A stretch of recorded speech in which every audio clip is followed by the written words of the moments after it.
message que l'on voulait envoyer aux étudiants était un message assez clair et assez fort en disant voilà, l'ancien modèle, les anciens modèles sont en crise, donc à vous d'inventer les nouveaux. L'Internet, c'est un outil qui est magnifique et donc vous enfermez surtout pas dans les carcans. Je pense qu'aujourd'hui, il faut vraiment inventer des choses. 19info.com, c'est un site internet de proximité qui est à destination des habitants du 19e arrondissement. Donc ça représente 186 000 personnes à peu près. Et c'est un site qui a vocation à informer ses habitants sur toute l'actualité de leur quartier, qu'ils puissent trouver des idées de sortie, des bons plans, échanger entre eux, poster des petites annonces et donc bien sûr s'informer.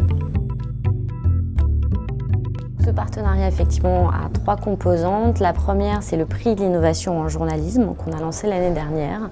L'objectif, c'est de récompenser une utilisation innovante des nouvelles technologies au service de la production d'une information de qualité. La seconde partie, c'est le prix de la start-up de l'information, où là l'objectif c'est d'aller un petit peu plus loin et de récompenser finalement la réalisation d'un business model innovant autour de l'information. Donc c'est ce qu'on récompense aujourd'hui à Sciences Po. Et enfin la troisième composante, c'est 2 bourses d'excellence remis à des étudiants pour leur permettre d'accéder à une année d'études à l'Université de Columbia. J'enseigne ce qu'on appelle le journalisme entrepreneurial. Pourquoi? Parce que je pense qu'aujourd'hui, cette génération d'étudiants journalistes ont une chance inédite. C'est la première génération qui a les moyens de créer elle-même à une personne ou à plusieurs son propre média. Ce n'était pas du tout le cas avant. Avant, on rêvait d'aller chez TF1, chez France Télé, à Libération. Aujourd'hui, nous recommandons, en tout cas c'est mon avis, aux jeunes étudiants, s'ils ont une idée, s'ils ont un peu de base business, un peu de base technique, de créer eux-mêmes.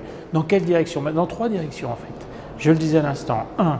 Créer soi-même son média si on a une bonne idée, à condition de faire du journalisme, et du journalisme qu'on essaye de rendre rentable et avec des coûts bas. Deuxièmement, aller travailler chez un pure player. Il y a des pure players qui existent aujourd'hui.